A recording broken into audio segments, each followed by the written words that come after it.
Gossip and slander. Gossip is about someone who likes to talk about someone else's private or personal life, while slander is false or unsupported, malicious statement spoken or published, especially when one which is damaging to a person's reputation. Gossip and slander are two sly sins that make it true to the list of bad habits in the Bible. Have you ever experienced being on the bad end of these? Are you going to admit if you are a usual participant in them? What's so bad about gossip and slander? First thing, we should all agree that we have all indulged in it knowingly or unknowingly. Second, there is this false notion that women are more into this. I want to assure you that men too indulge in this.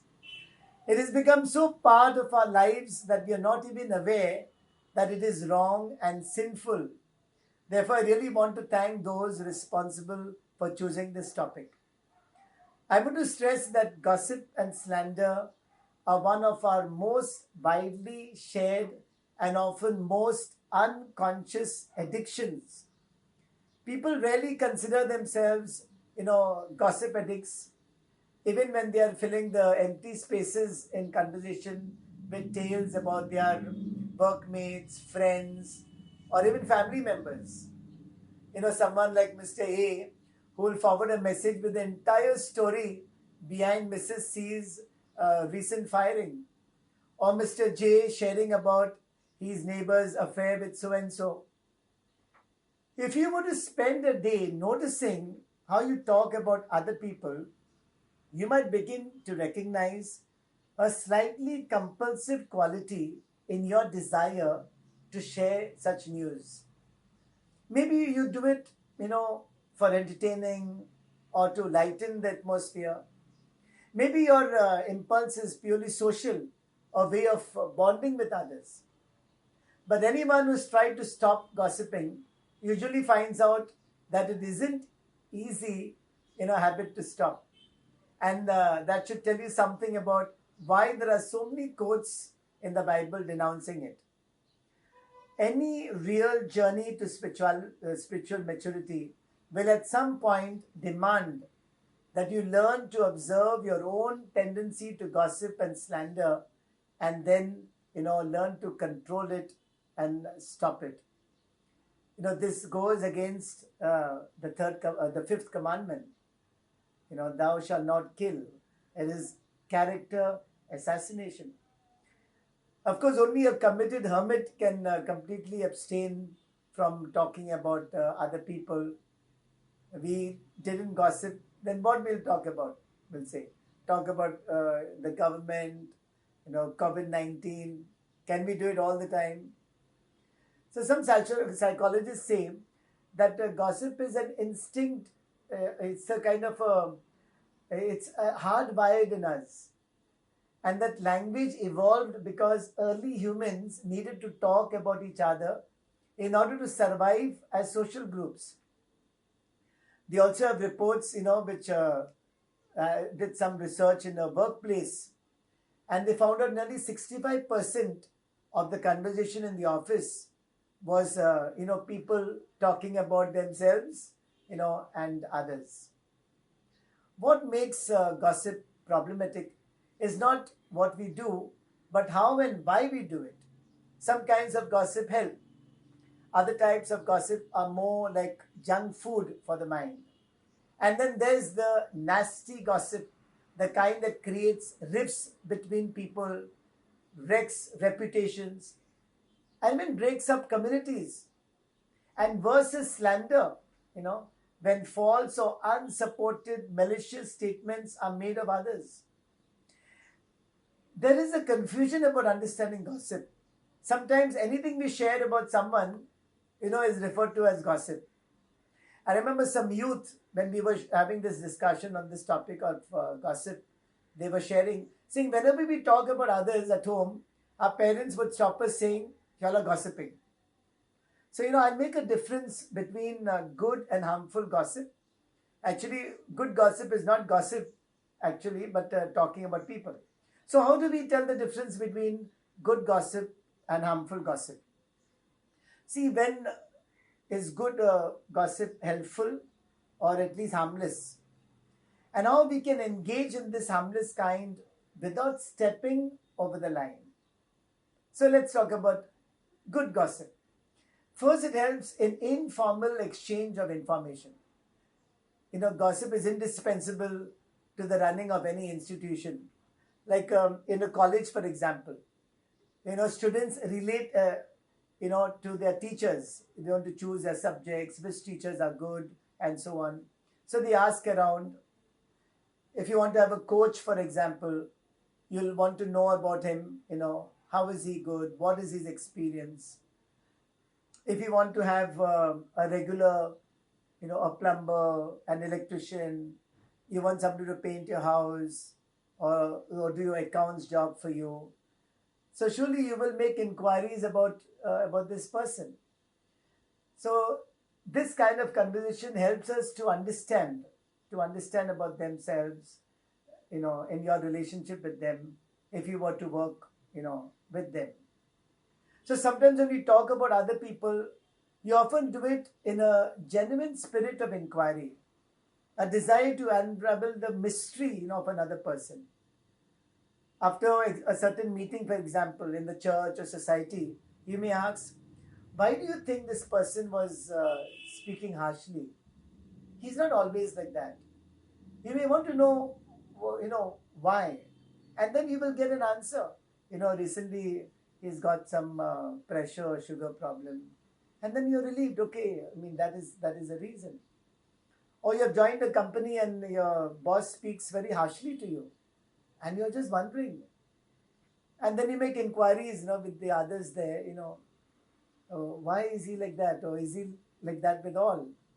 And then you will be very relieved to know, well, that is his nature. That is his personality, He kind of talks harshly with all. So if a person or institution behaves unethically, another point, where gossip helps for social monitoring. Social monitoring. The idea is that the fear of the word getting out may keep people from, say, abusing their family members. I'm sure domestic violence is also controlled because of that. Because everybody will say, no, this person is, and then nobody wants that other people should know. Or exploiting the employees, some companies exploiting the employees or indulging in unethical or corrupt practices. So in some situations, you definitely have a responsibility to say what you know about another person. If you have a trusting relationship, say with Miss A, who is going out with a guy known for his many addictions, she might appreciate you passing the information on to her, especially when you say, like, when you put it like, I heard, or someone told me that he's into all these addictions. When you know Mr. J well and you're getting to know that he's joining a company where they are corrupt, they abuse employees, so in that way, you're doing him a favor. But many tales, rumors, opinions, and even facts don't need to be passed on to others. One sure way to know you're in the realm of bad or compulsive gossip is by its after effects. Good gossip leaves a friendly aftertaste. You feel closer to the person you have been talking about, more connected to the world around you. Good gossip feels pleasantly, informative. It doesn't have you feeling out of sorts, angry, or guilty. What is bad gossip? Bad gossip, then, of course, is where you step over the line. The good story becomes just too irresistible, and you find yourself offering up a detail a friend would not want shared. Say like, why is a nice person, but somehow when she flatters Mr. P, and that's where it begins.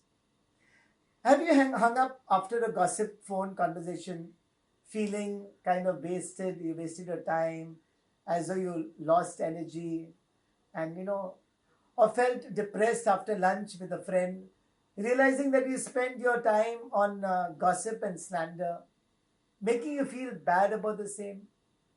Have you ever spent an hour dissecting Mr. J's character and then felt guilty the next time you saw him? See, your lunchtime could have been used for getting closer to one another, rather putting down someone. And I'm sorry to say, and this happens during our meal times in the family. Are we aware that our children are watching us, listening to us when we indulge in gossip or slander about the leaders in the parish, nuns and priests, or in our society? Are we conscious of the fact that this may even damage their faith formation? The Bible warns us, brothers and sisters, do not slander one another. Anyone who speaks against a brother or sister or judges them speaks against the law and judges it. James tells us in chapter 4, verse 11. So stop the spread. Harmful speech and how to avoid it. The church and its different groups within, offer ample opportunities for news gathering. It offers endless opportunities for spreading rumors. A spicy secret will sometimes start with a phone call in which slight distortions mount up.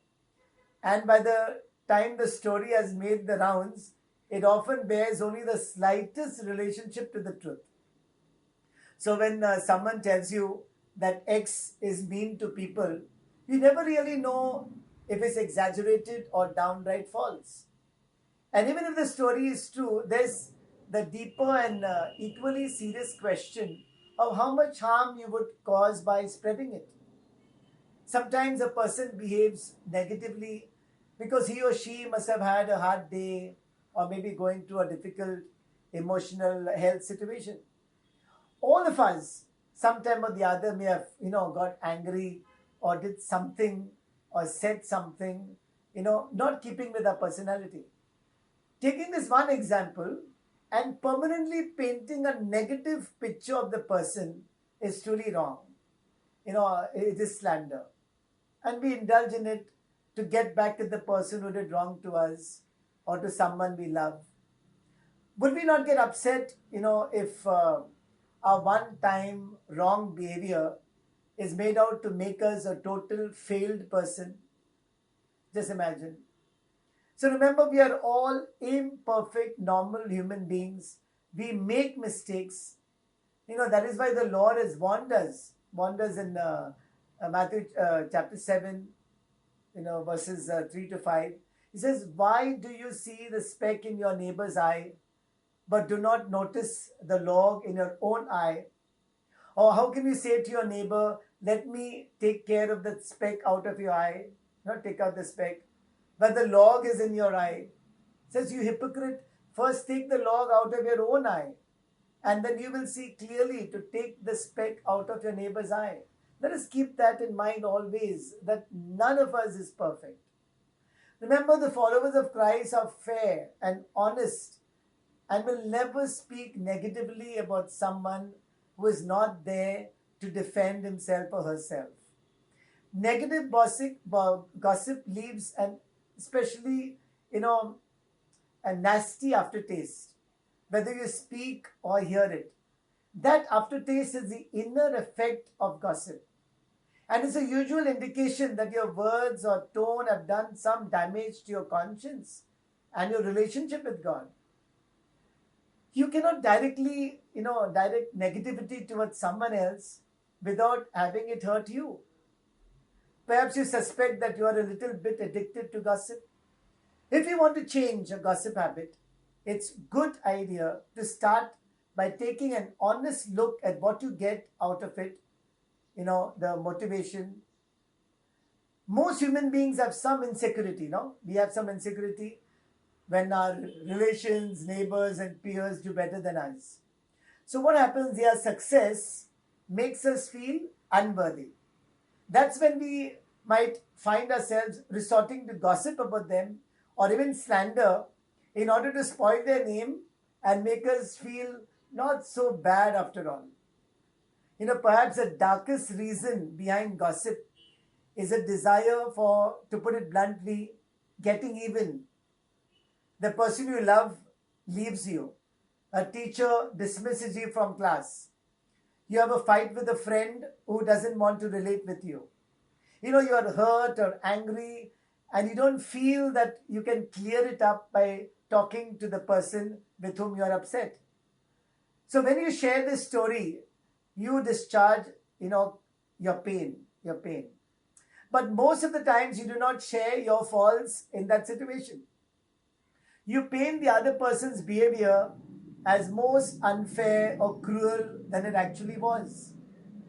You don't reveal that you have been disturbing the teacher while she was teaching, or that you had spent years dumping criticism on the friend who no longer wants to see you, or that your unfaithful ex boyfriend had made it clear when you began dating that he didn't want to commit to being in an exclusive relationship. I believe, and I believe firmly, prayer becomes an effective way of handling this pain and find the right path. But we do not approach God, but rather indulge in gossip or slander. Obviously, you can't cut out all conversations about other people, and you don't have to. Instead, you can make your conversations more conscious, more disciplined, more measured. You can contemplate exactly why you sometimes feel compelled to bad mouthing a friend or to spread a rumor that might cause harm. You can consider whether one of the greatest fruits of our practice is the ability to remain silent even when you're dying to share a piece of juicy gossip or slandering someone. So, I'm offering you 6 steps to recover from a gossip or slander addiction. Now, these tips are for monitoring and controlling your tendency to talk negatively about others. 1. Pick people close to you. You know, you can continue your gossip, as I said, especially the good gossip and so on, to 1 or 2 people, perhaps your best friend, spouse, or significant other.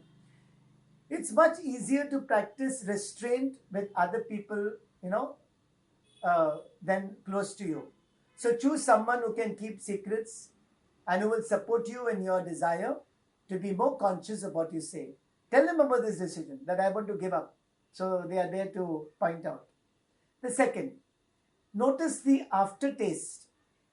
Become aware of what it feels like after you gossip. It will be different for everyone. For some, aftertaste of gossip feels like anxiety, guilty, slightly sinking feeling that comes from sensing you might have said something you'll regret. Note the tension in your own body the next time you engage in a gossip test. The third, just say no. Turn down invitations to tear others apart. Try changing the subject when your friends open a topic leading to gossip. Say, I don't know the situation, or I don't know the person well enough to comment. Ask them tactfully to talk about something else. You initiate another topic and tell them that you're trying to break yourself of this negative habit. The fourth, don't rush to judgment. When someone confides a piece of gossipy information about someone else, question it. Check the source. Don't believe something unless you have a clear proof. And the fact that a whole lot of people are saying something does not constitute clear proof. You will be doing a favor to the person whose name would be spoiled. The fifth, try a 1 day gossip and slander fast. Decide that for 1 whole day you won't talk about other people. Then notice when that's especially difficult, you'll find it. So observe what feelings prompt you to share news about someone. So does your desire to gossip or slander come from a feeling of emptiness or boredom? Does it come from a desire for intimacy with the person you're talking to? What happens inside you when you deny the urge? How do you feel when you have gone through a whole conversation without one saying, have you heard, that you didn't indulge in gossip? And the sixth, the most important, which I will conclude with, which I believe and I've experienced, that the best way to control this bad habit is through personal prayer. Introspect and look back. Look back during the day if you have indulged in it. Express your regret to God and ask for His grace to enlighten you to avoid this habit. Take it again the next day in the morning, in prayer. Introspection. See in the previous day whether you have indulged in gossip or slander. I'm sure it will lessen day by day. Doing this for a week, I'm sure within a week or so, it will help you to control this habit and then slowly stop it. I believe that on our own we will fail. Jesus' assurance, He is there with us. Very important words in Matthew 11 where He says, come to me, and you will find rest. So if anything is disturbing us, if we want to give up anything for that matter, let us come to the Lord. His power, His grace, His strength will lift us up. And if we follow Him, then we are going to find that peace and joy which the world cannot give.